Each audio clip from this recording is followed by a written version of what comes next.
안녕하세요. 맹경재 목사입니다. 오늘 또 우리 안성희 소장님 모시고 귀한 말씀 함께 나누려고 합니다. 오늘은 특별히 이제 금주기도원 시대에 대해서 말씀을 하시는데요. 여러 가지 좀 힘들고 어려운 과정들, 우리 집사님 이제 어떤 과정을 겪고 오셨는지 우리 함께 들어보도록 하겠습니다. 안녕하세요. 네, 안녕하세요, 목사님. 귀한 말씀 부탁드립니다. 네, 오늘은 금주기도원에 대해서 말씀드리겠습니다.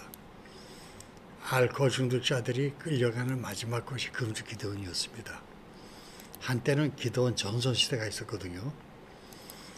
불치병 환자도 그곳에 가서 기도하면 낫는다고 소문이 나가지고 문전선실을 이룬 데가 있었습니다. 그런 시대가 지나가고 기도원이 점점 쇠락해지자 그 거대한 건물들을 주체할 수 없어가지고 이제 금주기도원으로 전환이 됩니다. 그곳에 많은 중독자들이 끌려가가지고 많은 고통을 받았습니다. 그 문제에 대해서 이제 말씀을 드릴 텐데, 알코올 중독자들은 무신론자거나 불가지론자거나 또 종교가 없거나 그런 사람들이 대부분입니다. 그런 사람들을 데리고 믿으라고 강요하니 믿어지겠습니까? 이 금주기도원, 이 믿음에 대해서 이제 좀 더 은혜의 말씀을 해주시면 감사하겠습니다. 그리고 또 한 가지 문제가, 중독자들은 그 정신의학자들이 관찰한 바에 하면 거의 모두가 부정적 시각을 갖고 있습니다.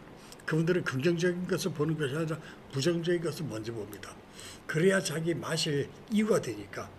그래서 금주기도원에 가면 그 모든 시스템, 원장을 비롯한 모든 시스템이 부정적으로 그 사람한테 다가오거든요. 그 사람들 입에서 나오는 아무리 거룩한 말씀을 해도 그거 고지고대로 받아들이겠습니까? 말하자면 이렇습니다. 성철 스님이 그런 얘기를 했다고 그러잖아요. 보고로. 산은 산이고 물은 물이다. 그런 얘기를 들을 때 이런 생각이 들더라고요. 만약 나같이 평범한 사람이 그런 얘기를 하면 그 얘기를 듣는 사람이 뭐라고 생각하겠는가. 무슨 소리야 그따위 소리가. 그리고 우습게 여길 겁니다. 근데 손철이라는 대단한 스님이 그런 얘기를 하니까 그 말에는 무슨 심오한 뜻이 내포되어 있는 거 아닌가 하고 고민을 하고 검토하게 되지 않습니까? 그러니까 금주기도원에서 이런 일이 벌어집니다. 원장님들이 온갖 잘못을 저지르고 그 돈에 매워가지고 이상한 식으로 이제 금주기도원을 운영을 하니까 그걸 보는 환자들이 그 입에서 나오는 아무리 금주와 같은 말씀을 해도 제대로 받아들이겠습니까? 여기서 문제가 발생하는 거거든요. 그런 곳에서 고생하는 사람들 얘기가 여기 이제 포함되어 있습니다. 기도원은 서울 근교에 있었으며 심야에 이성되었고 외부와 철저히 차단된 공간에 작은 창마다 짙은 커튼으로 가려져 그것이 어딘지 가늠할 수 없었습니다. 그 커튼을 열고 절대 밖으로 내다볼 수 없었습니다. 신입 환자가 창문에 접근하면 방장의 구타가 뒤따랐습니다. 예배당도 마찬가지였습니다.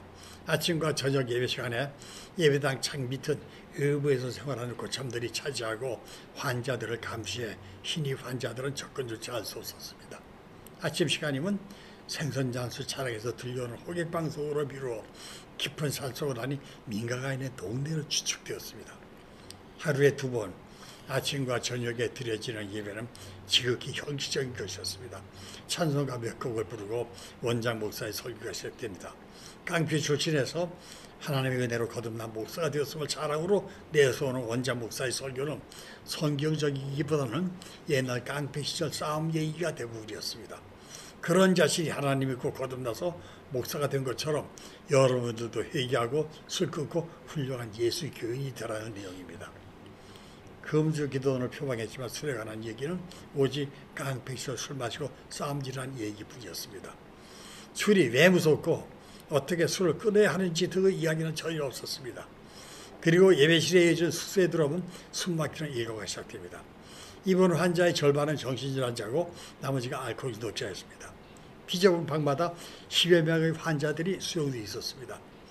방은 좁아 밤에 방바닥에 등을 붙이고 잠을 잘 수 없었습니다. 몸을 옆으로 세우고 자는 소위 칼잠을 자야 했습니다. 겨울에는 견딜만 했으나 여름이 고이기였습니다. 바람 한 점, 햇빛 하나도 들어오지 않는 비좁은 방에 땀 냄새가 코를 찔렀고 땀으로 몸이 범벅이 되었습니다. 여름 가뭄으로 갈수기가 오면 씻을 문도 부족했습니다. 고참들만 겨우 고양이 제도를 할 수 있었습니다. 방 벽에는 낡은 선풍기 한 대가 삐걱거리고 돌아갈 뿐이었습니다. 그 선풍기에서는 찬바람이 아닌 더운 바람이 나왔습니다. 그런 환경에서 받는 스트레스로 환자들은 신경이 날카로워져 작은 일에도 다툼이 일고 싸움이 벌어졌습니다. 그러다 보니 자연, 사회에서 주먹깨나 쓰던 환자들을 원장은 방장으로 임명하고 그들이 병실을 장악하고 환자들을 관리했습니다. 방장의 폭력은 묵인되었지만 환자들 사이 폭력은 질서 유지를 목적으로 발목에 일주일 동안 쇠사슬이 채워졌습니다. 그것이 징계였습니다. 이렇게 쇠사슬을 찬 환자들은 그것이 훈장이 되어 일반 환자들 위에 군림했습니다. 방마다 임명된 반장들은 환자를 돌보는 봉사자가 아니라 환자를 다스리는 위치에서 절대 권력을 행사했습니다. 자신의 명령을 거스르거나 위에서 명령이 내려오면 담례를 씌워놓고 집단으로 반련 등 폭력이 난무했습니다. 제가 처음 배정된 방에서 만난 어느 환자는 온몸이 멍투성이가 되어 파스를 덕지덕지 붙이고 있었습니다. 기도는 일반 시설과 달리 처음부터 시설이 완비하고 시작되는 것이 아니라 천막으로 시작하는 것이 대부분이었습니다. 환경 자체가 열악하기 그지없었습니다. 그것도 그런 것이었습니다. 하천부지를 불법 점거하여 천막을 치고 그 천막 기도원이 발전하여 벽돌 건물의 예배당과 환자 숙소가 지어진 겁니다. 하천부지 불법 점거로 행정기관의 강제 철거가 몇 번이고 있었지만 원장 목사는 그럴 때마다 다시 짓는 악순환을 반복했다고 자랑했습니다. 나중에 도끼를 들고 철거 반원을 막았다고 자랑하니 자랑을 하곤 했습니다. 숙소가 협소하고 기도원 유지보수와 관리를 위한 인력이 필요했기 때문에 환자를 두 그룹으로 나누었습니다. 도주 의뢰간 환자들은 격리되었고 순정적이고 협조적인 그룹은 개방된 숙소에 배정되었습니다. 개방된 숙소에 배정된 환자들은 봉사라는 명목으로 많은 일을 합니다. 중독되기 전 그들은 온갖 직속에서 일하는 사람들입니다. 한 가지 기술은 다 가지고 있었습니다. 그래서 그들은 말합니다. 우리에게 톱과 망치만 주면 집도 지을 수 있다고요. 술에 대한 갈망을 지하지 못하는 환자들은 많은 문제를 일으킵니다. 문제는 대우리 술입니다. 외부에서 봉사하던 환자들은 틈만 나면 몰래 기도원을 빠져나가 술을 마십니다. 음주가 발각되면 다시 내부로 들어가 최소 2개월은 견뎌야 합니다. 그러한 엄한 벌이 있어도 환자들은 틈을 엿보아 술을 마십니다. 기도원에서 악질로 소문난 환자 보호자 한 분이 있었습니다. 남편을 입원시키고 두어 달이 경과하면 이만하면 되었다고 퇴원시키러 기도원에 옵니다. 그런데 올 때마다 남편은 술에 만취되어 있습니다. 참다 못한 보호자는 기도원 사무실을 뒤집어 놓습니다. 술을 끊어달라고 비싼 돈 주고 기도원에 입원시켰는데 올 때마다 이런 모양으로 술을 먹이냐고 고래고래 소리 지릅니다. 그래서 조그만 여자가 순학질이라고 소문이 자자했습니다. 그런데도 그 환자는 아내 편을 들어 분수라는 비난을 받았습니다. 동사 사건도 발생합니다. 그는 외부에서 봉사에 동원된 성실한 환자였습니다. 겨울이었습니다. 그는 기도원을 몰래 빠져나와 술을 마셨습니다. 왜 술을 마시냐고 물으면요. 이렇게 대답하는 알코올인도자가 있습니다. 피가 술을 부른다고. 피가 술을 부르기 때문에 자신도 모르게 술을 마신다는 겁니다. 이게 무슨 말일까요? 사람은 태어날 때 약한 약알칼리산 혈액을 갖고 태어납니다. 이것은 냉장고가 없던 시절 음식물을 오래 저장하는 방법으로 소금에 절이는 염장이나 술에 담그는 방법을 사용했습니다. 설탕에 담궈놓는 방법도 마찬가지입니다. 같은 원리로 혈액의 오염을 방지하기 위해 인간은 약한 알칼리산 혈액을 갖고 태어납니다. 그런데 알코올 독자는 실수 없이 술을 마십니다. 인체에 들어간 알코올은 간에서 분해되어 몸 밖으로 배출됩니다. 알코올이 아세트알데히드가 되고요. 아세트알데히드가 아세트산이 됩니다. 이 아세트산이 다시 물과 탄산가스로 분해되어 물은 소변과 땀으로 호흡을 통해 배출되고 탄산가스는 호흡으로 배출됩니다. 여기서 만들어진 아세트산이 음식물 조리할 때 사용하는 식초와 같은 성분입니다. 이런 과정에서 알코올 중독자의 혈액은 산성으로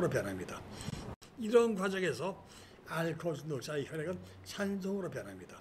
그런 알코올 중독자가 술을 마시지 않습니다. 그러면 혈액의 산소 농도는 자연 희박해집니다.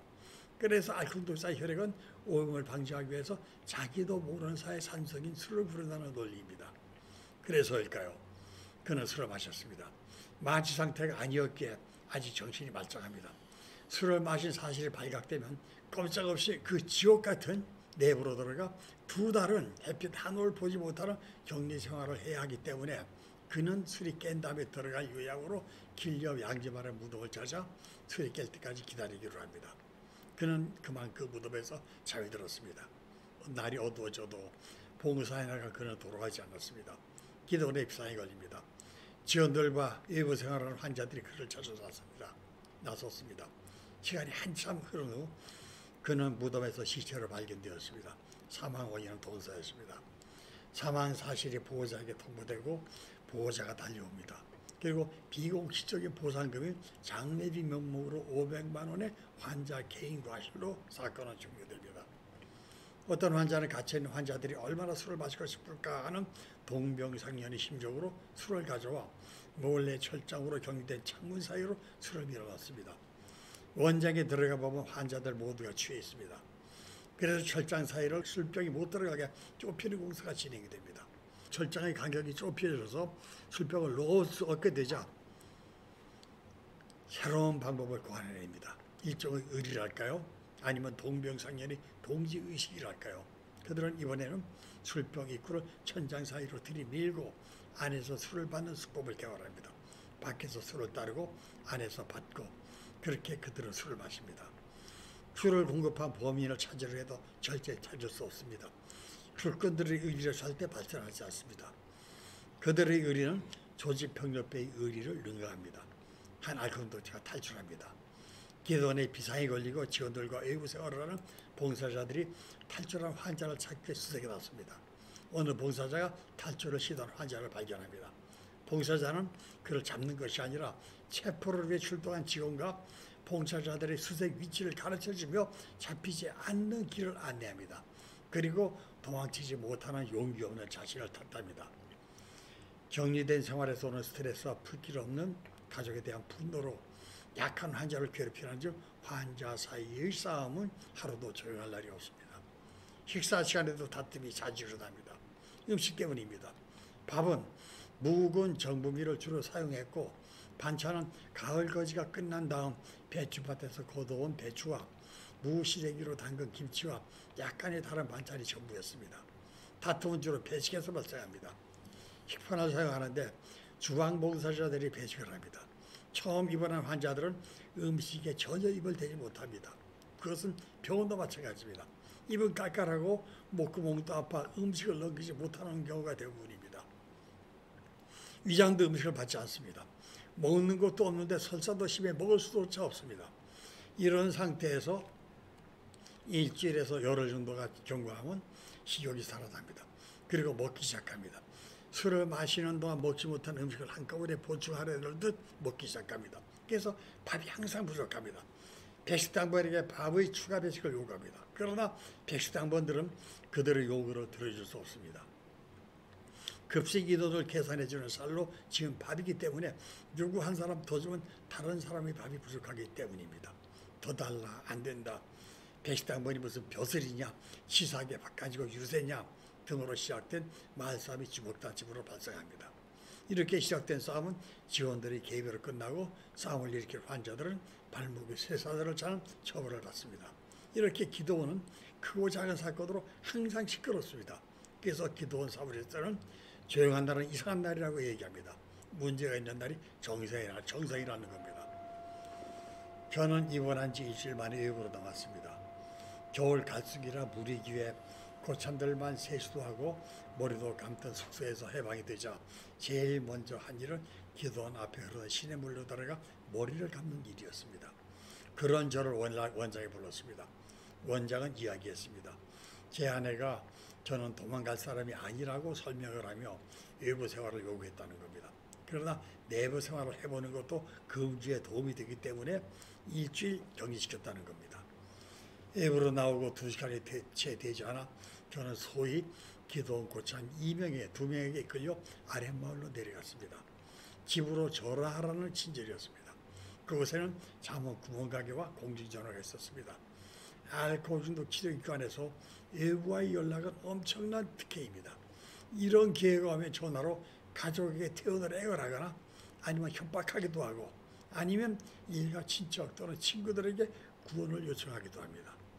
저에게 이런 친절을 베푸는 대가로 술을 사라는 것입니다. 이것이 관리였습니다. 다행히 저에게는 소주 몇 병 값이 있었습니다. 군대와 정신병원의 군기를 경험한 저는 그들의 요구를 수용할 수밖에 없었습니다. 그렇게 술을 빼앗아 마시는 고참들은 원장 목사의 감시를 피하는 방법을 터득하고 있었습니다. 여기까지 먼저 하고 다음 이해로 계속하도록 하겠습니다.